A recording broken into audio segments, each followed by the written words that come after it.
بسم اللہ الرحمن الرحیم۔ السلام علیکم ورحمۃ اللہ وبرکاتہ۔ بسم اللہ الرحمن الرحیم۔ عزیز طلباء اکرام، ایم.اے اسلامیات کے مضمون فقہ و اصول الفقہ کا آج ہمارا سبق نمبر 221 ہے، جس کا عنوان ہے کتاب النکاح کا الباب الثانی،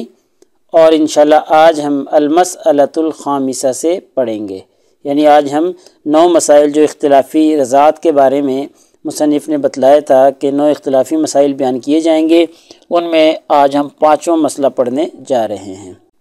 تو نیا سبق شروع کرنے سے پہلے ہم گزشتہ سبق کا خلاصہ دیکھتے ہیں۔ پچھلے سبق میں ہم نے سب سے پہلے عبارت کا ترجمہ اور عبارت کی مختصر تشریح پڑھی تھی، اور مختصر تشریح کے دوران کچھ مسائل کو ہم نے زیر بحث لانے کی کوشش کی تھی، کچھ عناوین پہ ہم نے گفتگو کی تھی، جن میں ایک تھا اختلاف کا سبب، کہ فقہا کے درمیان میں جو ماقبل مسئلے میں اختلاف واقع ہوا تھا تو اس اختلاف کا سبب ہم نے پڑھا تھا۔ ایسے ہی چوتھا مسئلہ پچھلے سبق میں ہم شروع کر چکے تھے، اور پچھلے سبق میں الحمدللہ ہم نے وہ مکمل بھی کر لیا تھا۔ تو چوتھا مسئلہ جو کہ 9 اختلافی مسائل میں سے ہے، اس کا تذکرہ پچھلے سبق میں کیا تھا۔ ایسے ہی ایک اور جو چوتھا مسئلہ تھا، اس کا موضوع تھا پیٹ میں غیر فطری طریقے سے دودھ پہنچانا، کہ پیٹ میں غیر فطری طریقے سے نالی کے ذریعے، سرنج کے ذریعے یا نچوڑ کے کسی بھی طریقے سے پیٹ میں دودھ پہنچا دیا تو کیا اس سے جو حرمت ہے وہ ثابت ہوگی یا نہیں ہوگی۔ تو اس کے بارے میں ہم نے فقہا کا اختلاف دیکھا تھا اور اختلاف کی وضاحت کی تھی۔ فقہا نے جو 2 گروہ تھے فقہا کے، ان کا تذکرہ ہم کر چکے ہیں۔ ایسے ہی اختلاف کا سبب بھی ہم نے پچھلے سبق میں پڑھا تھا کہ فقہا کے درمیان یہ جو اختلاف واقع ہوا ہے، اس اختلاف کا سبب کیا ہے۔ تو سبب ہم نے دیکھا تھا کہ کیا معتاد طریقے سے پیٹ میں دودھ پہنچانے کا اعتبار کیا جائے گا، یا بس پیٹ میں دودھ پہنچانے کا ہی صرف اعتبار کیا جائے گا۔ تو یہ اختلاف کا سبب تھا۔ تو آج کے اس سبق میں انشاءاللہ ہم سب سے پہلے عبارت کا ترجمہ اور عبارت کی مختصر تشریح دیکھیں گے، اور مختصر تشریح کے دوران ہم دیکھیں گے کہ 5واں مسئلہ جو ہے وہ آج کے سبق میں ہم شروع کریں گے۔ اور 5واں مسئلہ ہے کہ دودھ کے ساتھ کسی اور دودھ کی یا کسی پانی وغیرہ کی یا کسی اور چیز کی شربت وغیرہ کی جو ہے نا ملاپ کر لیا جائے، ملاوٹ کر لی جائے، تو کیا اس سے حرمت ثابت ہوگی یا نہیں ہوگی۔ یعنی بچے کو دودھ پلایا جا رہا ہے اور اس دودھ میں پانی ملا لیا، اس دودھ میں کوئی بھی شربت ملا لیا یا کوئی بھی چیز ملا لی، اس میں کوئی بھی مائع چیز ملا لی، تو کیا اس دودھ سے پھر بچے کی حرمت ثابت ہوگی یا نہیں ہوگی۔ تو انشاءاللہ یہ 5واں مسئلہ ہے، آج کے سبق میں ہم دیکھیں گے۔ تو چونکہ اس مسئلے میں فقہا کا اختلاف ہے تو انشاءاللہ ہم اختلاف کی وضاحت کریں گے۔ ایسے ہی آج کے سبق میں ہم یہ جو فقہا کا اختلاف ہے، اس اختلاف کے سبب کو بھی جاننے کی کوشش کریں گے۔ یہ چھوٹا سا مسئلہ ہے، بس مسئلے کو ذکر کریں گے مصنف، اس کے بعد فقہا کے اختلاف کی وضاحت کریں گے، اور آخر میں پھر 1-2 لائنوں میں اختلاف کا سبب بھی بیان کر دیں گے۔ تو چلیے دیکھتے ہیں، یہ آج کی ہماری عبارت ہے۔ المسألۃ الخامسۃ، 5واں جو مسئلہ ہے وہ ہے وَأَمَّا هَلْ مِنْ شَرْطِ اللَّبَنِ الْمُحَرِّمِ إِذَا وَصَلَ إِلَى الْحَلْقِ أَنْ يَكُونَ غَيْرَ مُخَالِطٍ لِغَيْرِهِ، کہ جو دودھ کے محرم ہونے کی شرط ہے، یعنی جو دودھ حرمت کو ثابت کرتا ہے، اس کے لیے کیا شرط ہے کہ وہ حلق تک پہنچایا جائے۔ ان یکون غیر مخالط لغیرہ، خالص یعنی کسی اور چیز کے ساتھ اس کی ملاوٹ نہ کی جائے، کیا یہ اس کے لیے شرط ہے کہ خالص دودھ پیٹ میں پہنچایا جائے، کوئی اور چیز پانی وغیرہ اس کے ساتھ ملایا نہ جائے۔ یہ مسئلہ ہے کہ بھئی دودھ میں ملاوٹ وغیرہ اگر کر دی تو کیا حرمت ثابت ہوگی یا نہیں ہوگی۔ یعنی کیا دوسرے لفظوں میں ہم یہ کہہ لیں، جیسا کہ مصنف نے بھی کہا ہے کہ کیا بغیر ملاوٹ کے دودھ بچے کے پیٹ میں پہنچانا یہ شرط ہے، اور یہ شرط پائی جائے گی تو پھر کیا حرمت ثابت ہوگی۔ تو فَإِنَّهُمْ اخْتَلَفُوا، تو اس مسئلے میں فقہا کا اختلاف ہے اسی طریقے سے، یعنی کس طریقے سے، جیسے پچھلے مسائل میں، مطلب یہ اختلافی مسائل ہی مصنف نے بیان کیے نا۔ تو فقال ابن القاسم رحمہ اللہ فرماتے ہیں اذا استهلك اللبن في ماء، کہ ابن القاسم کا کہنا ہے کہ جب دودھ ختم ہو جائے فی مائن پانی میں او غیرہ یا اس کے علاوہ میں، مطلب کیا ہے؟ مطلب یہ ہے کہ دودھ کے اندر اتنا پانی ملا ہے کہ دودھ کی جو اپنی کیفیت ہے، اپنا دودھ پنا جو اس کا ہے وہ ختم ہو جائے، او غیرہ یا اس میں کوئی اور چیز ایسی ملائی جس سے دودھ کی حیثیت کم رہ گئی اور اس چیز کی حیثیت زیادہ ہو گئی، یعنی دودھ ہی ختم ہو گیا۔ ثم سقیہ الطفل، پھر وہ دودھ بچے کو پلایا، تو لم تقع الحرمۃ، تو اس کے ذریعے حرمت ثابت نہیں ہوگی، یہ ابن القاسم کا کہنا ہے۔ وَبِهِ قَالَ ابو حنیفہ وَأَصْحَابُهُ، یہی قول جو ہے امام ابو حنیفہ رحمہ اللہ کا اور ان کے اصحاب کا ہے کہ جی اگر دودھ میں کوئی ایسی چیز ملائی پانی وغیرہ جس سے دودھ کی اپنی جو کیفیت ہے وہ ختم ہو گئی اور اس کا جو اپنا دودھ پنا ہے وہ ختم ہو گیا، تو اس کے ذریعے پھر حرمت ثابت نہیں ہوگی۔ ابن القاسم جو کہ امام مالک رحمہ اللہ کے اصحاب میں سے ان کا اور امام ابو حنیفہ اور ان کے اصحاب کا کہنا ہے۔ وقال شافعی، امام شافعی رحمہ اللہ فرماتے ہیں، وابن حبیب، اور ابن حبیب، ومطرف، اور ابن مطرف، وابن الماجشون، ابن الماجشون من اصحاب مالک، امام مالک رحمہ اللہ کے جو اصحاب میں سے ہیں، ان کا کہنا ہے کہ تقع به الحرمۃ، ایسے دودھ کے ذریعے حرمت ثابت ہو جائے گی۔ یعنی کیا مطلب یہ ہے کہ دودھ میں پانی ملایا اور اتنا پانی ملا دیا کہ دودھ کی اپنی کیفیت ختم ہو گئی، اور پھر یہ دودھ جو ہے، یہ پانی جو ہے بچے کو پلا دیا، تو اس کے ذریعے ان فقہا کے نزدیک حرمت ثابت ہو جائے گی۔ کیوں؟ بمنزلۃ ما لو انفرد اللبن او کان مختلطا لم تذهب عینہ، تو یہ کہتے ہیں اس کے ذریعے حرمت ایسے ہی ثابت ہو جائے گی، بمنزلۃ، اگر اکیلا دودھ پلایا جائے جیسے اس سے حرمت ثابت ہو جاتی ہے تو اس کے ذریعے بھی حرمت ثابت ہو جائے گی۔ او کان مختلطا لم تذهب عینہ، یا ایسا دودھ اتنا ملاپ اس میں کیا کہ اس کا عین ختم نہ ہوا،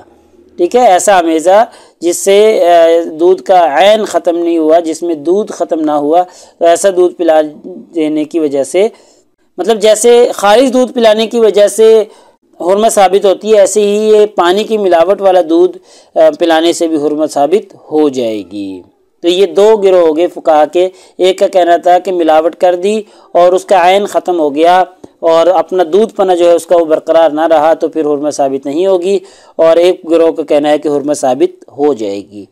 تو یہ دو فقہا کے گروہ بن گئے ہیں۔ آگے دیکھیں، وسبب اختلافہم، یہاں سے مصنف ان کے درمیان میں جو اختلاف واقع ہوا ہے اس اختلاف کا سبب بیان کر رہے ہیں کہ اختلاف کا سبب کیا ہے۔ هل يبقى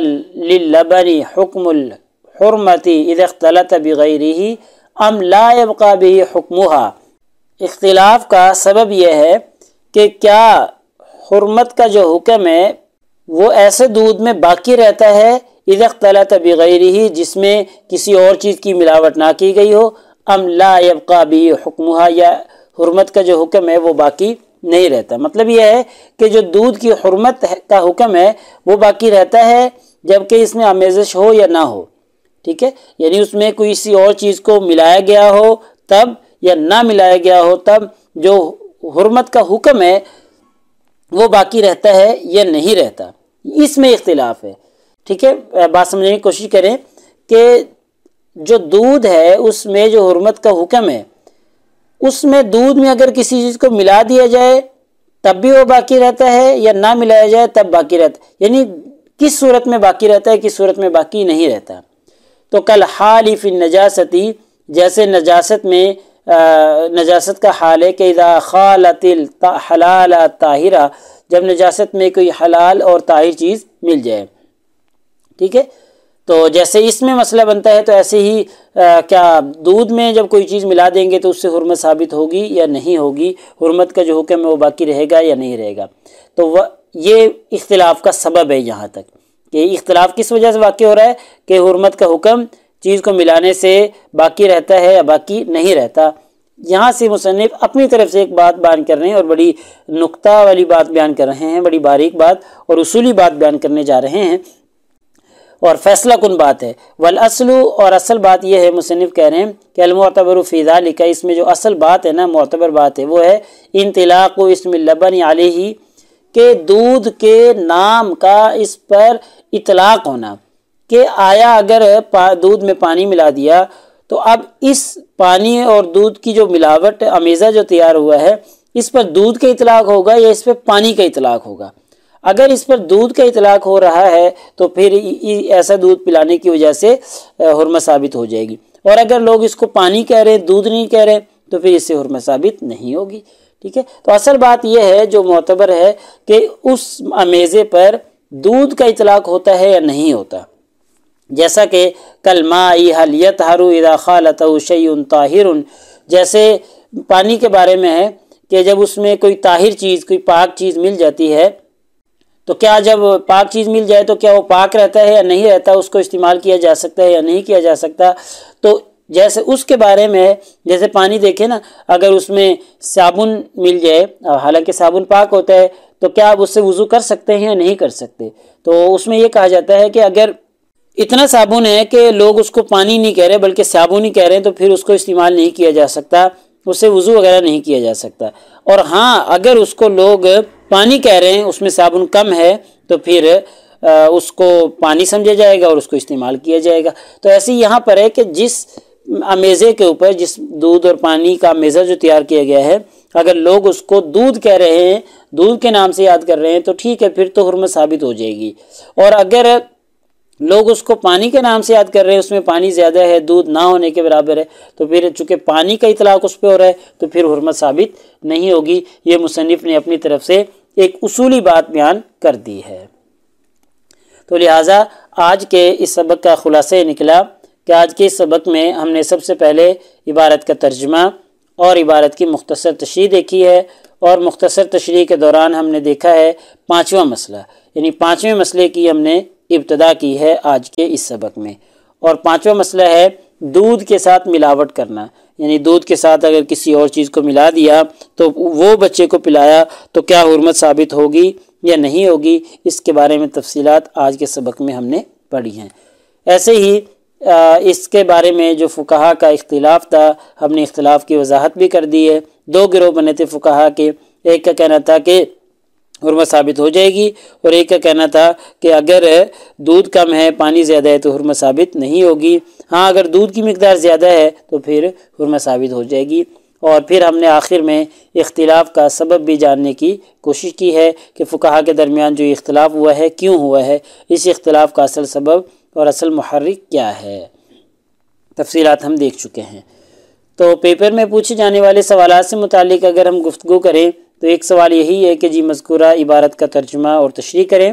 ایسے ہی ایک سوال یہ ہے کہ ملاوٹ والا دودھ اگر بچے کو پلا دیا تو اس کا کیا حکم ہے، فقہا کے اقوال کی روشنی میں بیان کریں کہ اسے حرمت ثابت ہوتی ہے یا نہیں ہوتی۔ پوری اس سوال کی جو تفصیلات ہیں، اس سوال کا جو جواب ہے، ہم پیچھے بیان کر چکے ہیں۔ تو اگلے سبق نمبر 222 میں انشاءاللہ ہم اسی ترتیب سے آگے چلتے رہیں گے، اور کتاب النکاح کا الباب الثانی جیسا کہ ہمارا چل رہا ہے چلتا رہے گا، اور انشاءاللہ آگے ہم المسألۃ السادسہ سے پڑھیں گے۔ جزاکم اللہ خیر۔ السلام علیکم ورحمۃ اللہ وبرکاتہ۔